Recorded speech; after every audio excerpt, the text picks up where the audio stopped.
Hello friends, welcome to Arpan commerce.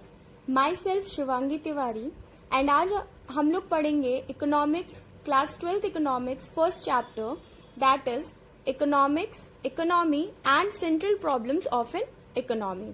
इस पूरे chapter को हम लोग 3 पार्ट में कवर करेंगे। The first part is introductory part, the second part in which we study about economy and its central problems with their solution. In third part, we're gonna study production possibility curve and concept of opportunity cost. So let's start with our first part, introduction. Needs always outpace our means. यानी हमें हमारी जो needs हैं, humans की जो needs हैं, वो कभी खत्म नहीं होती हैं। अगर हमारी एक विश पूरी हो जाती है, हमारी एक इच्छा पूरी हो जाती है, तो हम तुरंत ही दूसरी चीज की विश करने लगते हैं। फॉर एग्जाम्पल, अगर किसी पर्सन के पास साइकिल नहीं है तो सबसे पहले उसकी विश होगी कि उसको साइकिल मिल जाए।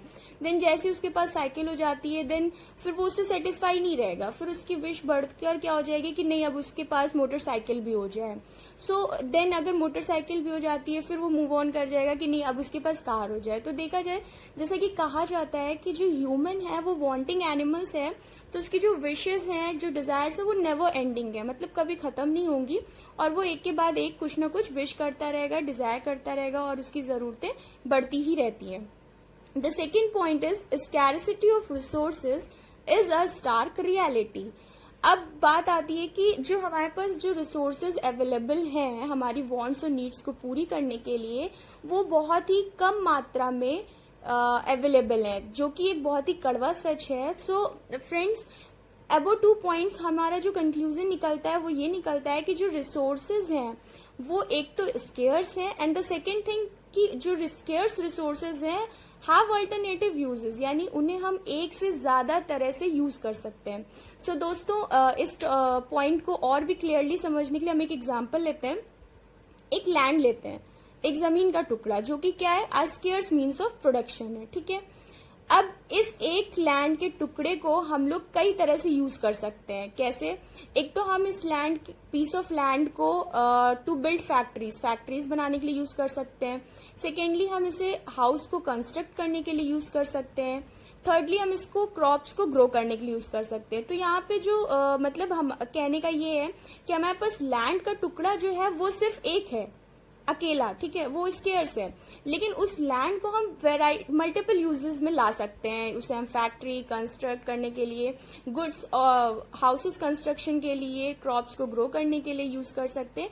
मतलब एक रिसोर्स को हम मल्टीपल तरह से, कई तरह से यूज कर सकते हैं। सो अब प्रॉब्लम क्या आती है? Problem of choice. So friends, problem of choice क्या है उसे समझते हैं। प्रॉब्लम ऑफ चॉइस जो है वो अकर करती है because of scarce resources and resources have alternative uses. जैसा कि हमने अभी अपने एग्जांपल में देखा कि हमारे पास जो लैंड है वो एक है, बट अब हम उसे कई तरह से यूज कर सकते हैं।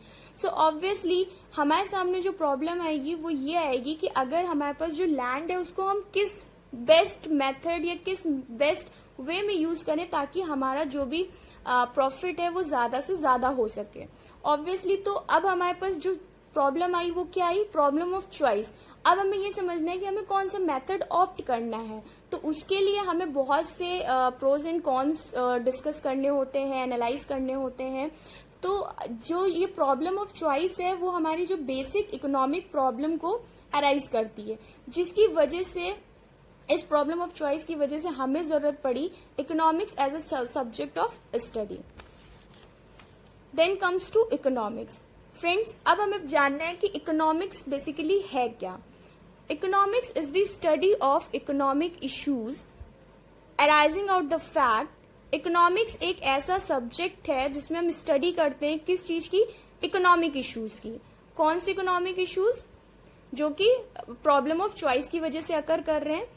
Arising out of the fact, किस वजह से? That resources are scarce in relation to our needs. हमारी जरूरतों के हिसाब से जो हमारे पास जो रिसोर्सेज अवेलेबल हैं वो बहुत ही कम है, और जो अवेलेबल रिसोर्सेज हैं वो अल्टरनेटिव तरह से यूज किए जा सकते हैं। उनका जो यूज है वो हम एक से ज्यादा तरह से कर सकते हैं।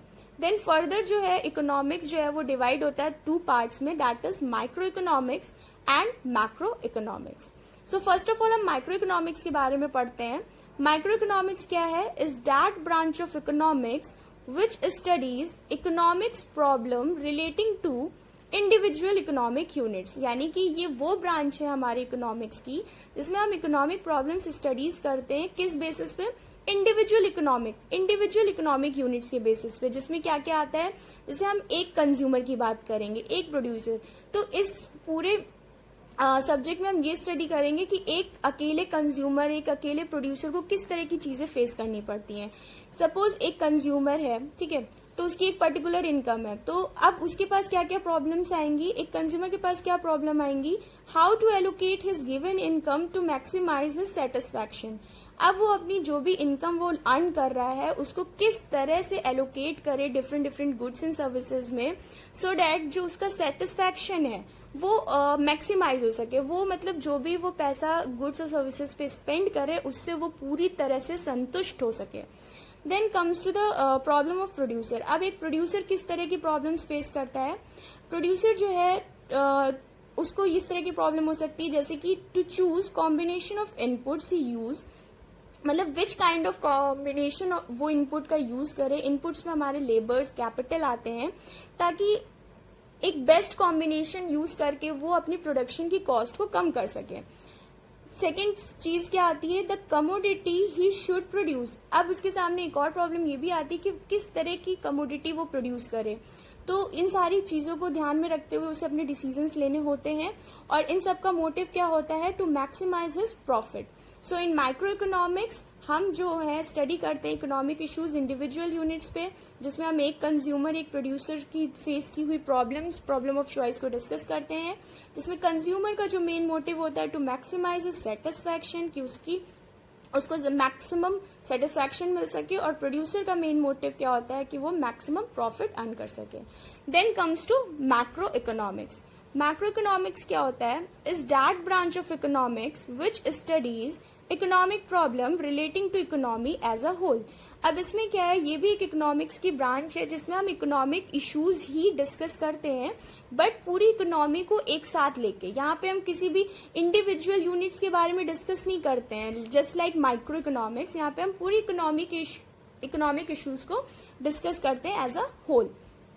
जो इश्यूज हम डिस्कस करते हैं वो किससे रिलेट होते हैं? Issues related to overall level of employment, मतलब पूरी इकोनॉमी में जो एम्प्लॉयमेंट का लेवल है वो क्या है, कैसा है, ग्रोथ रेट क्या है हमारे नेशनल आउटपुट की, यानी हमारा जो नेशनल प्रोडक्ट है उसका ग्रोथ रेट कैसा है, जनरल प्राइस लेवल क्या है, क्या अप्स हैं, क्या डाउन्स हैं, देन स्टेबिलिटी ऑफ इकोनॉमी कैसी है। तो ये सारे इश्यूज जो हैं हम एज अ होल पूरी इकोनॉमिक इश्यूज जो है वो किस में डिस्कस करते हैं? मैक्रो इकोनॉमिक्स में। तो मैक्रो इकोनॉमिक्स का जो फोकस होता है वो किस पे होता है? On maximisation of social welfare. तो मैक्रो इकोनॉमिक्स में जो मेन फोकस होता है वो सोशल वेलफेयर के मैक्सिमाइजेशन पे होता है, रेदर देन माइक्रो इकोनॉमिक्स जिसका मेन मोटिव होता है maximisation of satisfaction and profit. So thank you friends for watching this video. Please do like, subscribe.